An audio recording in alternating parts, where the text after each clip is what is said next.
Bona tarda a tothom.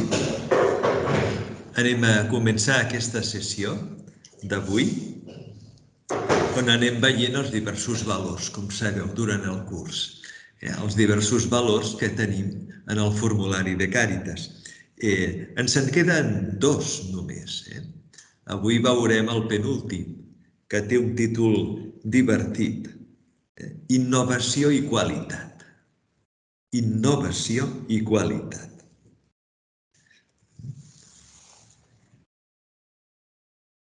Com veieu o escolteu, sembla el títol d'un congrés d'emprenedoria empresarial o d'un seminari de lideratge. Però innovació i qualitat és un dels valors essencials de Càritas. Hem d'argumentar, però, hem de mostrar en quin sentit ho és.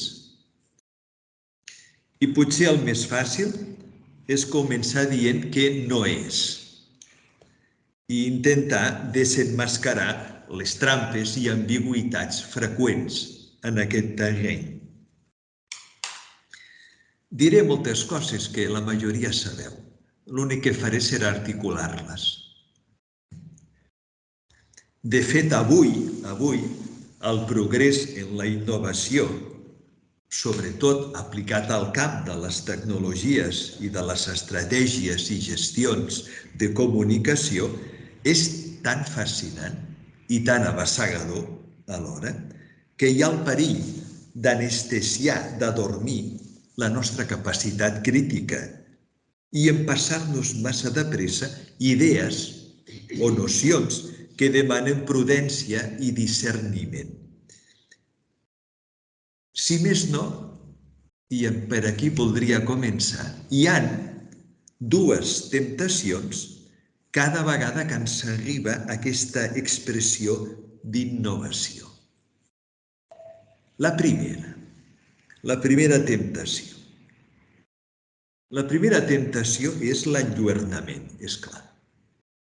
La seducció que provoca sempre en la modernitat la novetat, sobretot la novetat tècnica, amb la seva aparença enganyosa de neutralitat, de bondat final, de happy end, si voleu, de final feliç, de les pel·lícules de Hollywood.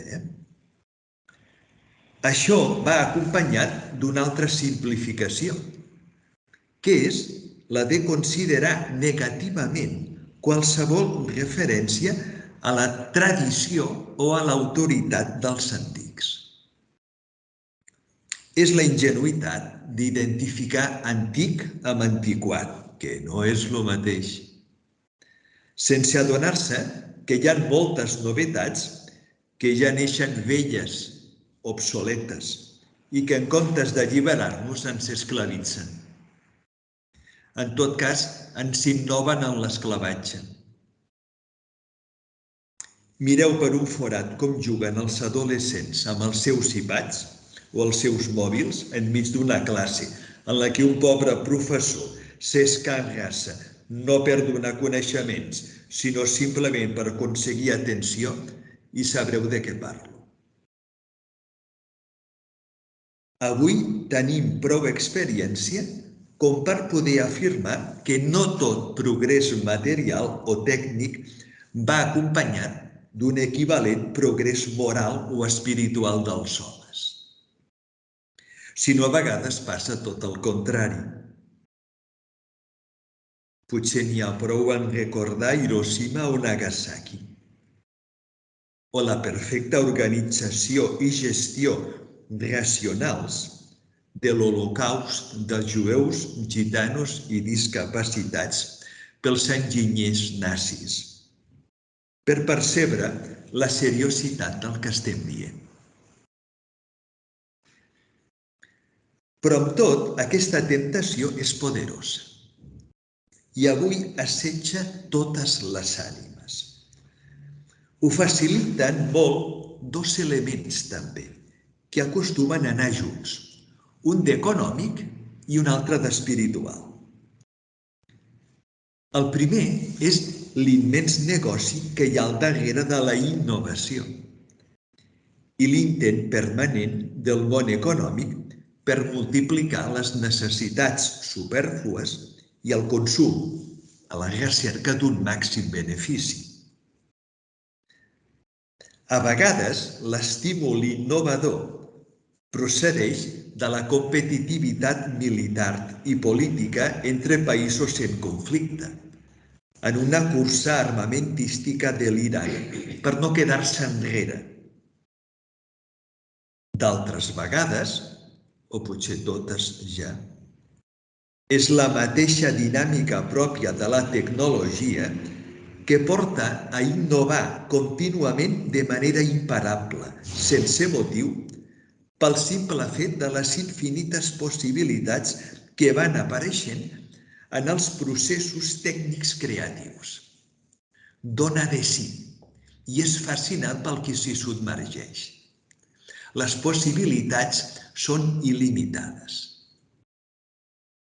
Hi ha una dinàmica que jo no treballaré aquí, però que s'ha de distingir entre la tecnologia i la ciència. La ciència té una dinàmica molt més racional i sotmeta a criteris de mètode. La tecnologia no. Per això la tecnologia i tot el que faci referència a la innovació tecnològica és molt més perillosa. Però amb això que he explicat, de l'aspecte o l'element econòmic, ja quasi toquem el segon element, l'espiritual, que facilita el caure en aquesta primera temptació.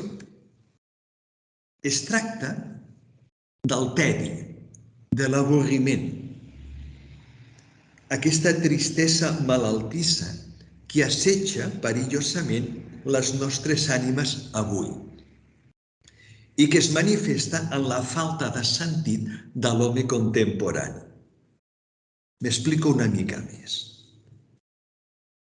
La desaparició de Déu del nostre escenari ha provocat la recerca de succedanis, de petits absoluts que el substitueixen, ho intenten, perquè no podem viure sense entregar-nos a algun absolut i que no fan més que incrementar la nostra insatisfacció.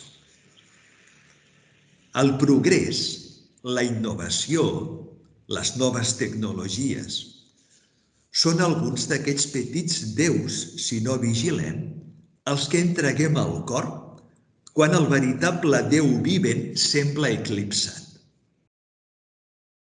En aquest sentit, innovem moltes vegades per distreure'ns, per fugir del nostre ensopiment i malenconia. I així ens pensem entretenir i camuflar el sentiment d'absurd que aclapara sovint la nostra societat i la nostra ànima. O dit sense tantes pretensions, quan veiem que no sabem ja com millorar el contingut de les nostres vides, de les nostres relacions o projectes, canviem les formes externes per semblar-ho. És a dir, innovem, ho fem veure, canviant només la decoració exterior, l'aspecte. Com diu el protagonista de la novel·la Il Gattopardo, de Tommaso di Lampedusa, canviar-ho tot per a que tot quedi igual. Moure-ho tot per tal que tot resti com abans. És divertit que a vegades els més seduïts per la innovació són els més conservadors. Bé, amb això m'aproximo a la segona temptació. La primera és l'enlluernament, la seducció, davant de la innovació. La segona temptació que s'esdevé davant de tota innovació és precisament la contrària, el seu rebuig, el menyspreu o la desconfiança sistemàtiques envers qualsevol manifestació de canvi o de novetat, com si aquestes, el canvi o la novetat, només poguessin portar desestabilització i inquietud. A vegades aquest rebuig és una simple reacció contra els entusiasmes innovadors de la nostra època. Un exemple de la llei del pèndol, per la qual sovint oscil·lem d'un extrem a un altre sense gaires arguments en funció de les modes. I ja se sap, com hem dit alguna vegada, que qui es casa amb la moda de seguida es queda vidu. Però d'altres vegades, aquest refús, aquest rebuig, aquesta aversió a la innovació neix del temor, neix de la por. Por a perdre la seguretat i l'harmonia assolides al llarg de molt temps, potser després de molts esforços i decepcions. Això pot passar en la comptabilitat, en una parròquia o amb els mitjans de comunicació. Tant és, al camp que ho apliquem. A vegades por de perdre una sèrie de privilegis i de drets abusius i indignes que mantenen una desigualtat escandalosa entre els homes. Aleshores, la resistència a la innovació és un pur reflex de l'immobilisme parasitari que s'apodera de tot el qui té mantra de dialogar amb la realitat canviant i haver de sortir del seu propi confort. En el fons, aquesta segona temptació no és tan diferent de la primera.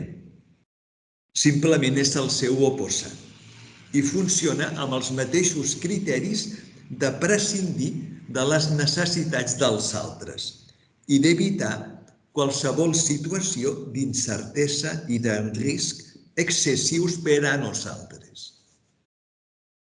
Tant és quedar enlluernat per la innovació com refusar-la malaltissament si és per pura inèrcia. En ambdós casos ens ha capturat una mateixa alienació. Bé, per la Rosa que ha vingut fa un moment, estem parlant de les temptacions de la innovació, que és un dels temes, dels valors de Càritas. I he subratllat dues de fonamentals polaritzades. L'enlluernament, la seducció davant de tota innovació, càndida i ingènua, típica del nostre temps. He intentat mostrar com portar un conservadorisme en el fons, mentre que la segona temptació, que és la contrària, que és el rebuig sistemàtic, amb una defensa no de la tradició, sinó del tradicionalisme, i que vol mantenir sempre les mateixes formes, per la por, el temor de perdre la seguretat interior-exterior de fer sempre el mateix. Bé, ara continuo. Després d'aquesta mirada cap a les temptacions, crec que ara podem entrar molt millor en el que és, més concretament, aquest valor de la innovació i la qualitat, i veure algunes de les seves aplicacions al món de Càritas, que és el que ens afecta més directament. Amb el títol ja se'ns avisa que una innovació només ho és de veritat si està correlacionada amb una millora corresponent de la qualitat. Si no, no és veritable innovació. I és el que passa, que no tota innovació, per definició, és una millora o implica una millora de la qualitat de vida i menys encara de la vida interior. Algunes innovacions tecnològiques o de gestió, per exemple, poden millorar a la curta molt la productivitat econòmica i arribar a més gent, a molta gent, però potser al preu d'una pèrdua de participació o d'implicació en la marxa del projecte dels membres afectats i a la llarga d'una minva de la seva pròpia satisfacció.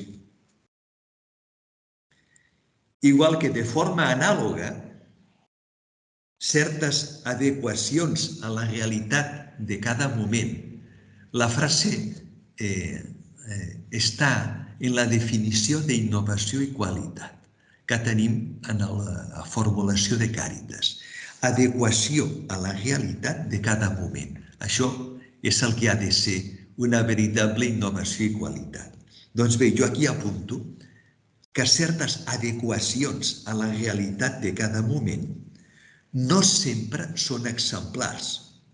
Doncs hi ha realitats que no són encantadores. Realitats com l'individualisme galopant o la pèrdua d'atenció o de concentració dels alumnes d'una classe o dels membres d'una reunió no haurien de ser admeses o consentides, sinó que s'hauria de combatre, corregir-les pel seu caràcter pervers i, a més, contagiós. La realitat concreta amb la que ens trobem no sempre és fatal o inevitable, sinó que la nostra llibertat intervé per acció o per omissió. Construïm la realitat que volem, en moltes ocasions. No només ve per determinisme fatal. De manera que no només podem modificar la realitat. Les coses es poden fer de més d'una manera. No només podem modificar la realitat, sinó que, a més, algunes adequacions no són neutres, sinó que modifiquen negativament allò que volíem adequar. Les condicionen, les transformen. Us poso un exemple. Durant diverses dècades, d'aquests finals del segle XX, del segle passat, es va intentar adaptar el cristianisme als homes i es veia per definició com una cosa bona, que convenia. Se sortia d'un preconcili amb una mirada cap al cristianisme molt anquilosat i antiquat i es tenia la sensació col·lectiva, fins i tot dintre del món de l'Església, del món eclesiàstic, que calia adaptar el cristianisme a la realitat humana canviant dels éssers moderns. S'intentava fer el cristianisme més pròxim i comprensible a l'home contemporani. Però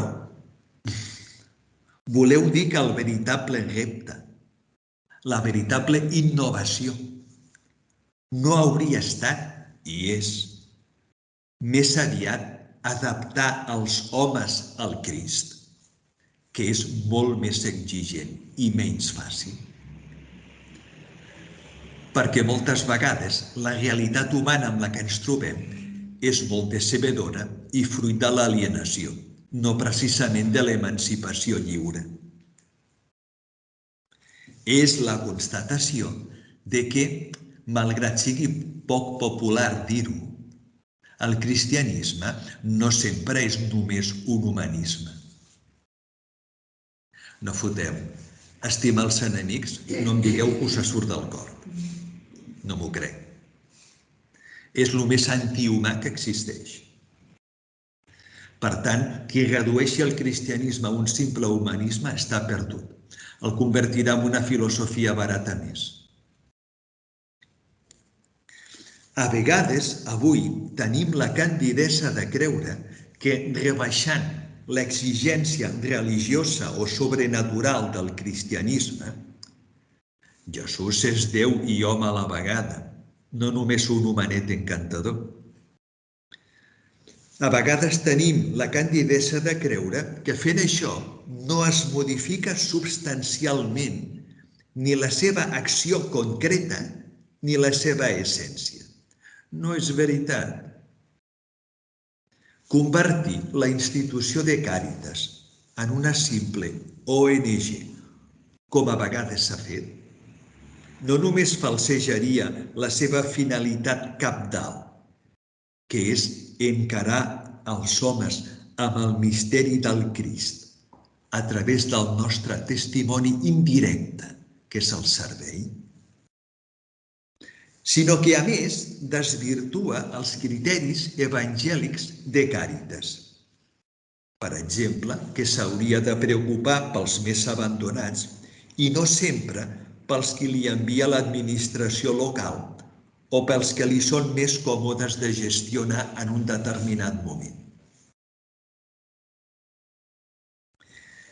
D'aquí que la veritable innovació depèn de la lectura prèvia que fem de la realitat de cada moment. Pues claro, ¿cómo no?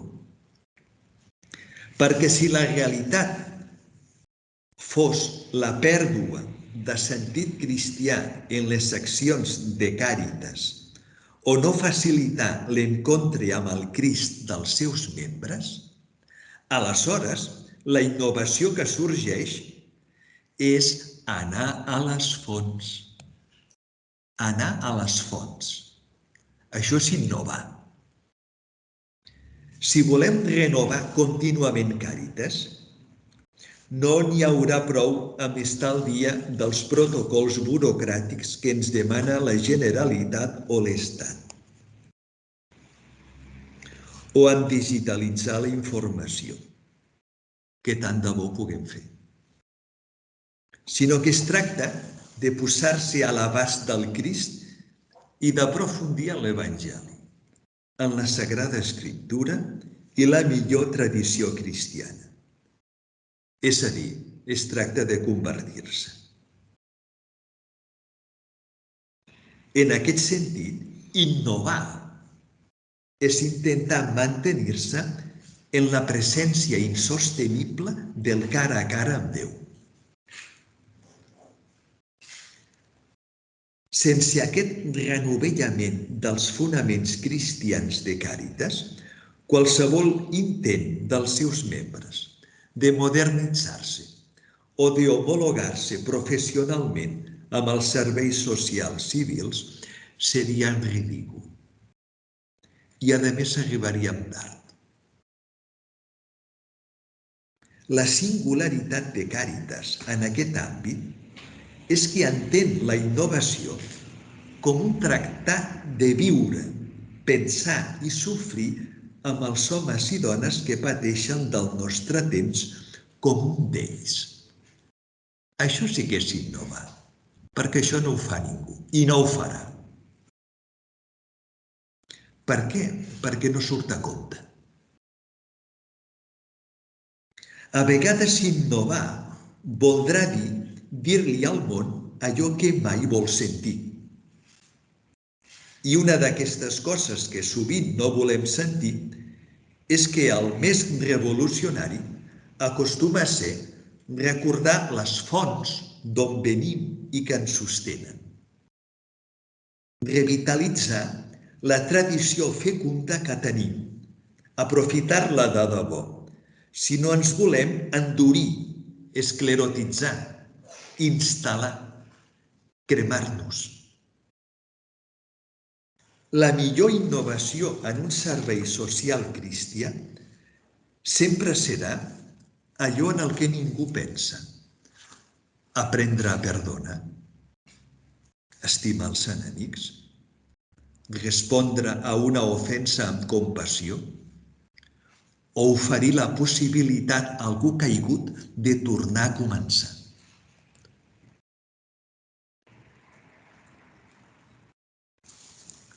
Jo ja sé que em direu que intentar fer això en el moment actual pot semblar una quimera, i una quimera condemnada al fracàs.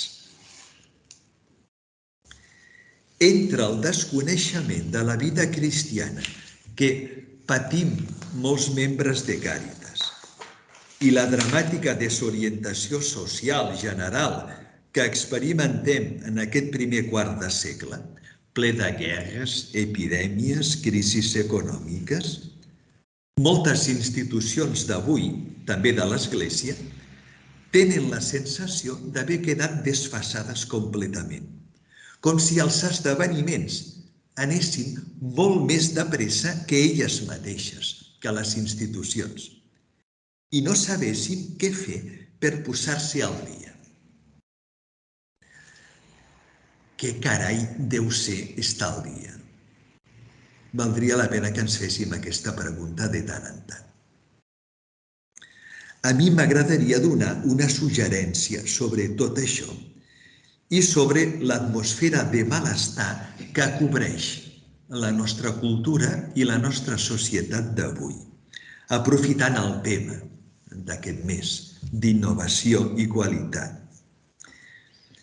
I potser el primer és intentar desdramatitzar l'actual clima de desconcert i situar-lo on crec que li correspon.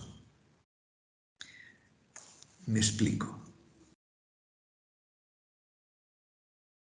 Malgrat l'aparatositat de les desgràcies, de la pobresa, de la presència del mal en el món, degut en bona part a l'ús que es fa dels mitjans de comunicació, sens dubte, doncs no és veritat que la nostra època, al qui sap una mica d'història, no és veritat que la nostra època sigui gaire més fosca que les passades, almenys objectivament.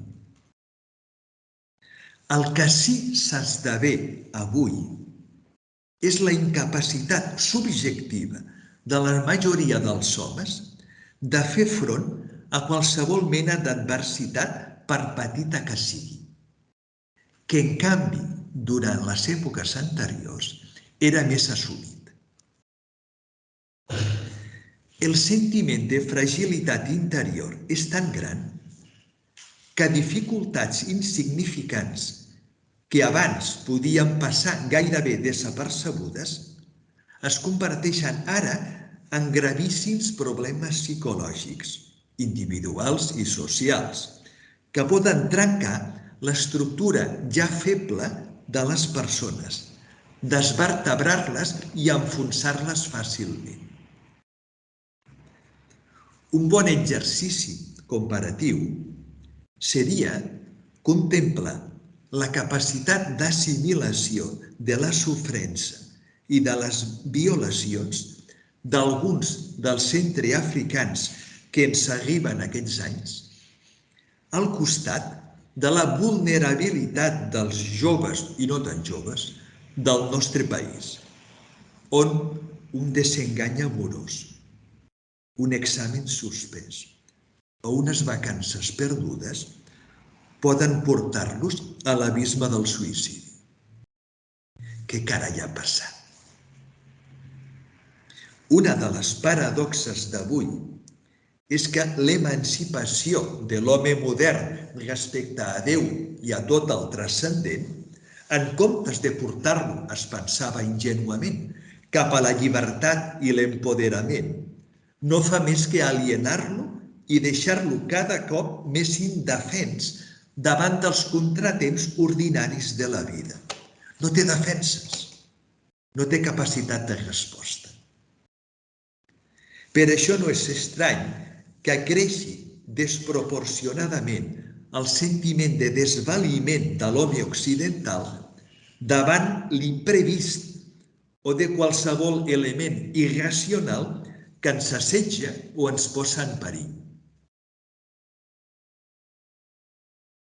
Doncs bé, en aquest context que dibuixem, una innovació que només sigui tècnica o instrumental, malgrat les aparences, esdevé integrista, testimoni d'encarcarament espiritual, perquè només aconsegueix enfortir la minoria d'edat interior, tocant només aspectes superficials, però sense moure de veritat l'statu quo, la situació en la que ens trobem un munt de generacions que ja no saben resar ni troben el sentit d'orientació de l'existència.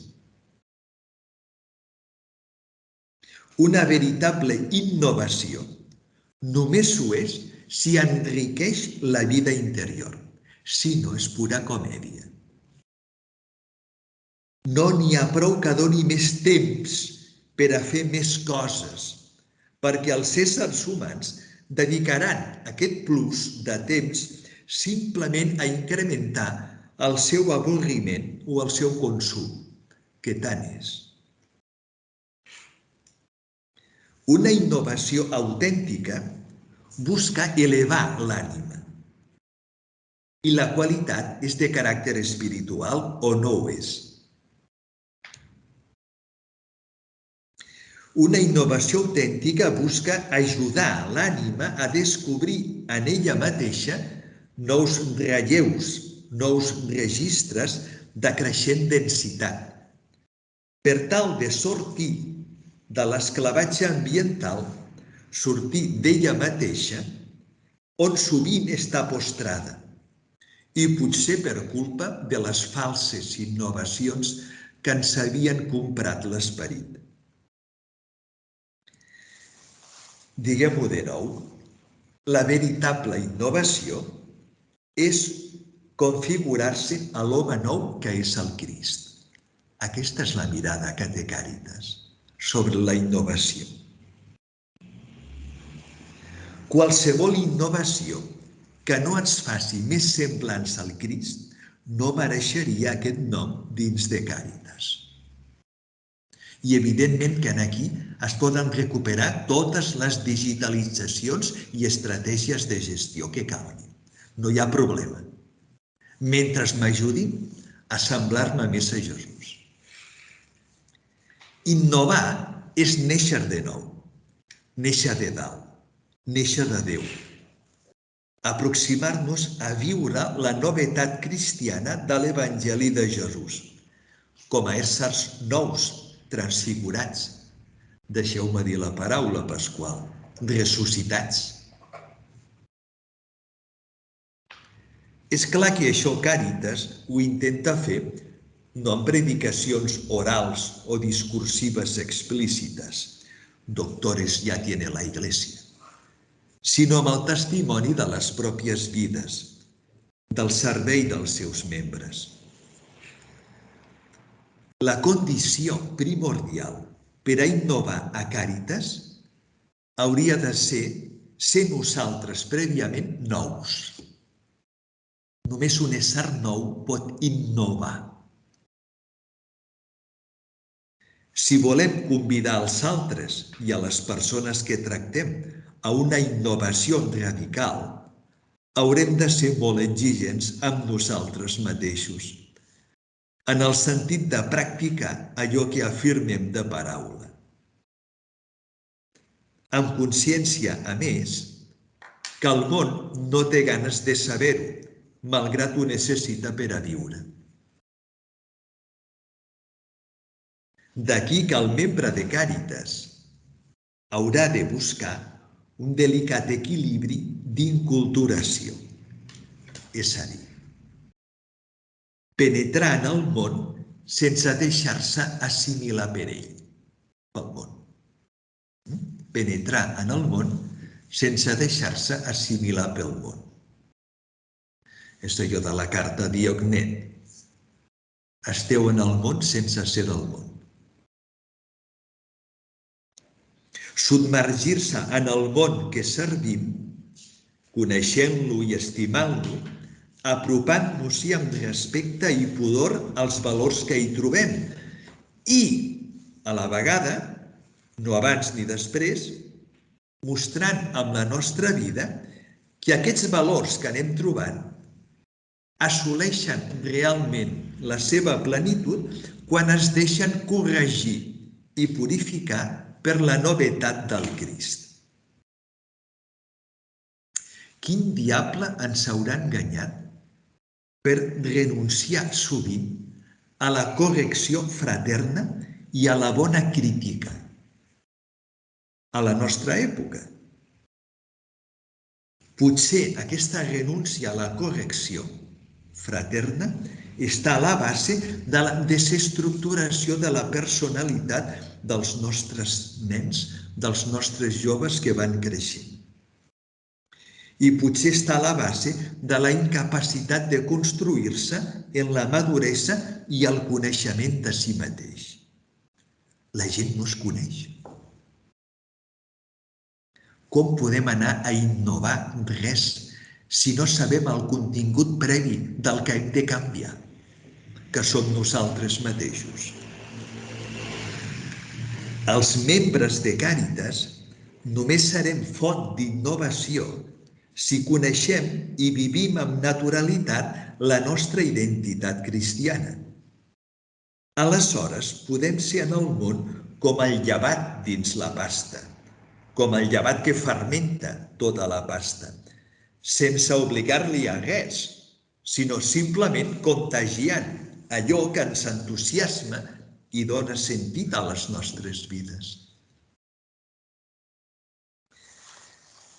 Finalment, la gràcia de Càritas, la seva singularitat, serà fer això enmig, i no fora ni pel damunt, enmig del nostre empobriment i desert actual.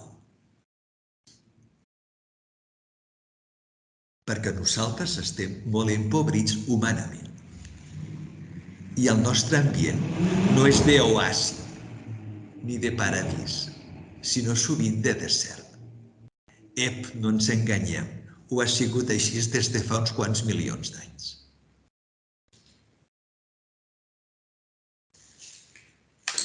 La singularitat de Càritas està en fer el que estem descrivint enmig de les pròpies limitacions. Quan tot, també nosaltres, sembla a vegades envellit o fatigat. Però aquesta és la condició paradoxal de la innovació, crec, del rejoveniment autèntic, que és deixar-se renovar el cor per l'esperit. Així, a lo bruto. Sense això no funcionarà res, com no funciona al llarg de tota la història, sinó. Nosaltres sols no podem, ni a vegades volem.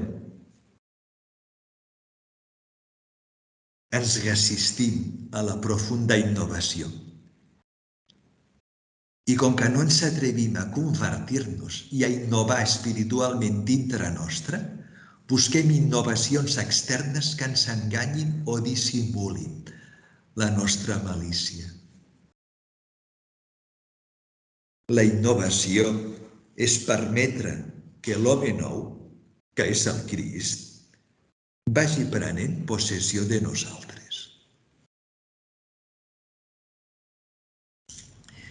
Punt. Bé. Molt bé. 40 minuts. Fantàstic. Era el que m'he proposat. Parem aquí ara, us deixo descansar un moment i si teniu ganes de fer consultes, observacions o crítiques, les podeu fer tranquil·lament.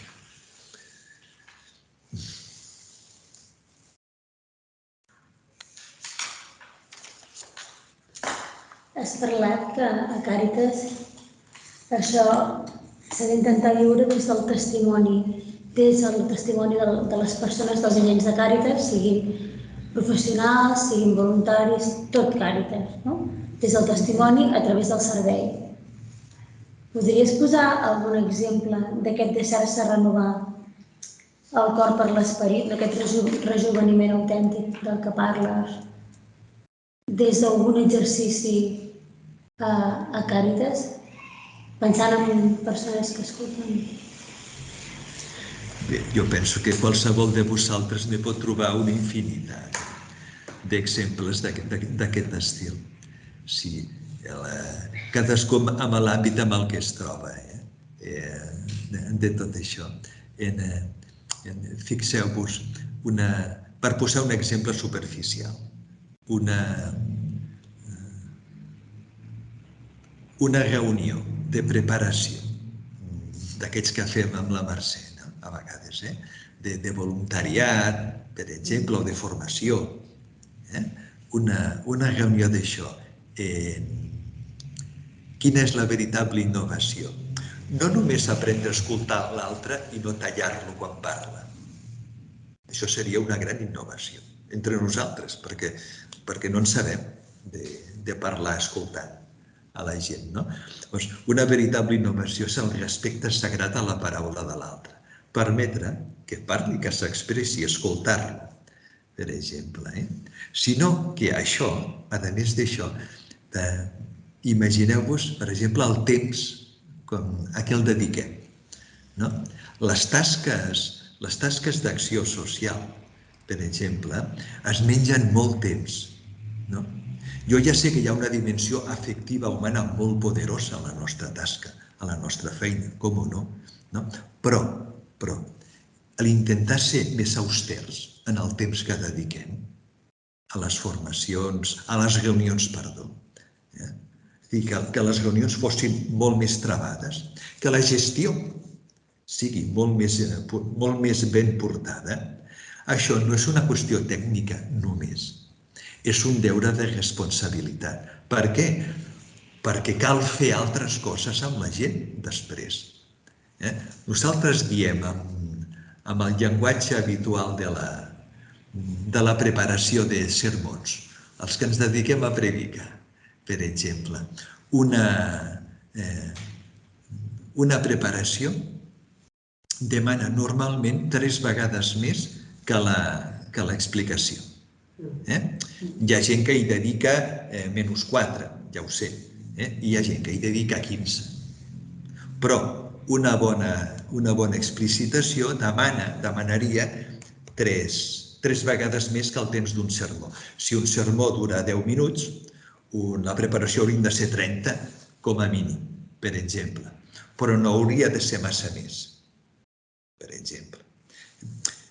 Per què? Perquè tenim un deure del temps, no per ser catalans, sinó d'aprofitar-lo per al servei dels altres. Per agafar un tema, insults Però això apliqueu-ho a coses més delicades, si voleu, cadascú de vosaltres.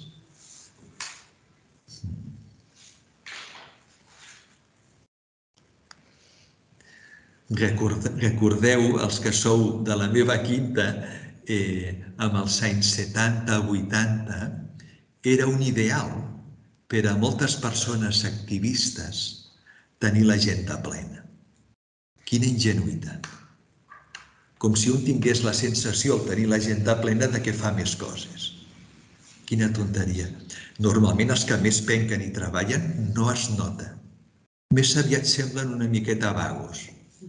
Més aviat, no ho exhibeixen, no es nota, per exemple, no? Per a mi, les veritables innovacions haurien d'anar per aquí, en el sentit més simple de l'expressió, perquè si no fem aquestes que són, en el fons, superficials, les més grosses, tampoc les farem. Tampoc.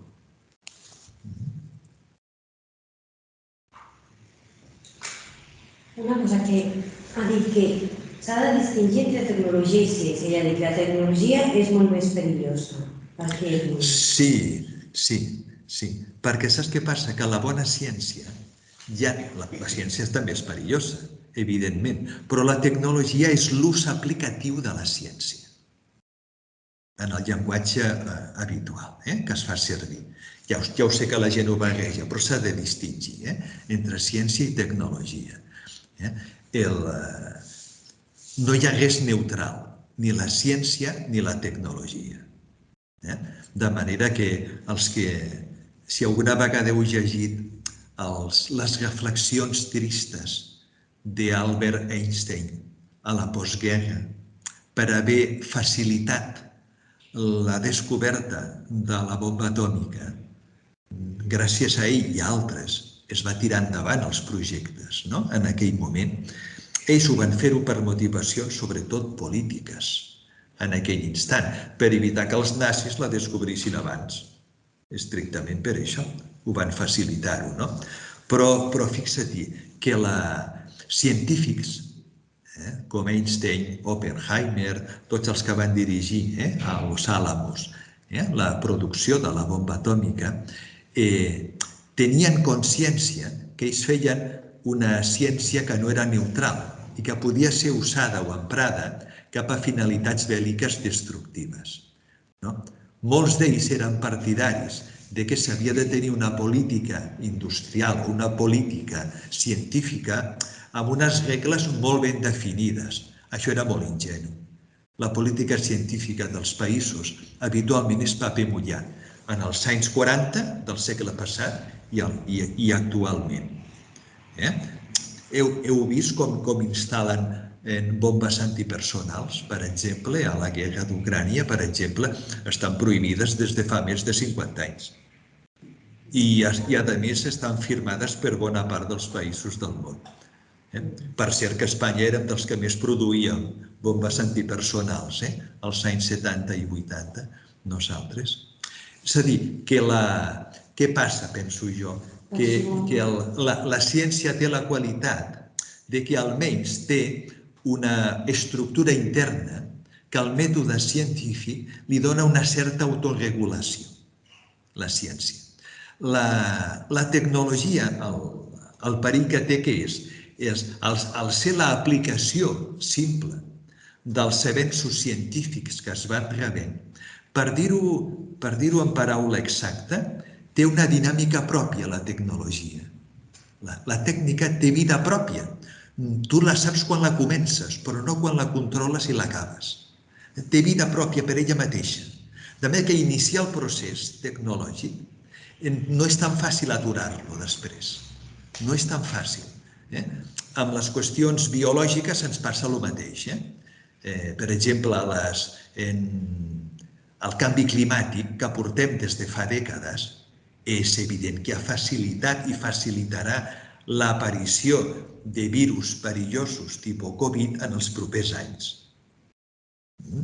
Quan es va començar el canvi climàtic, diversos científics van avisar d'això. Això no és nou, però ningú els hi va fer cap cas en aquell instant. Les nostres accions tenen unes conseqüències que escapen al nostre control. El control està en el moment que inicies, en l'element causal, però no en els efectes. Això en el món tecnològic és bestial. En el científic encara pots intervenir. Nosaltres. I el mètode científic ja no serveix de res aplicat a la tecnologia. Només serveix per a la seva reconstrucció, pel seu treball enginyeril, però no per la política tecnològica. Per què? Perquè té exigències prèvies. Què farem amb una central nuclear? Ha tardat una mica, però tots hem acabat recuperant les centrals nuclears a molts països. Els dels anys 80 s'estirarien els cabells si els hi queden alguns, de tanta feina que va donar aturar les centrals nuclears, d'exemple. Però qüestions com resoldre els residus nuclears, què fer amb ells? No en tenim ni idea. Hi ha el mite del progrés que continua apoderant-se de la gent. És a dir, igual que creiem que el càncer tard o d'hora es podrà guarir, també creiem que tard o d'hora els residus nuclears trobarem manera de, o que el canvi climàtic trobarem formes de fer-hi front i resistència. Ai, perquè estem aplicant un mite, no és una argumentació científica aquesta. Jo ja sé que hi ha vegades que funcionen, però estem aplicant criteris, de fet, de mite de progrés, de que sempre anem cap a millor. En alguns aspectes potser sí, de caràcter material, però en molts altres no, com he intentat jo apuntar. El que jo he apuntat és una qüestió assumida per la filosofia o el pensament tant cristià com no cristià des de fa temps, avisant sobre els perills del progrés considerat només en termes absoluts. Va per aquí el que ha passat amb tot això.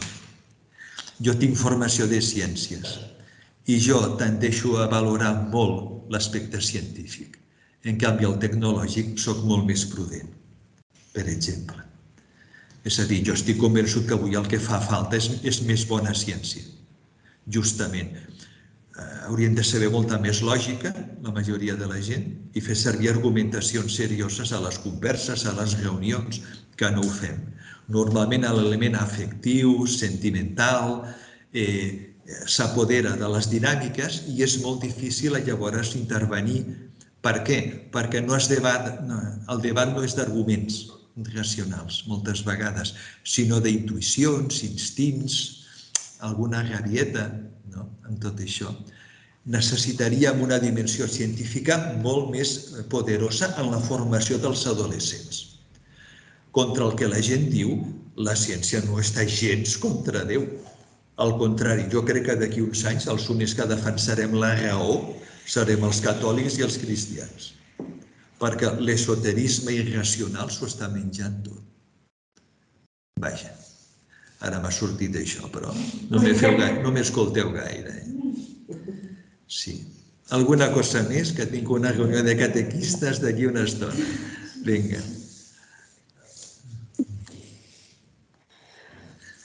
Algú voleu preguntar alguna cosa dels que escolteu? Si no... Ha estat un plaer. El mes que ve toca transparència. Que bé és l'últim d'aquest curs.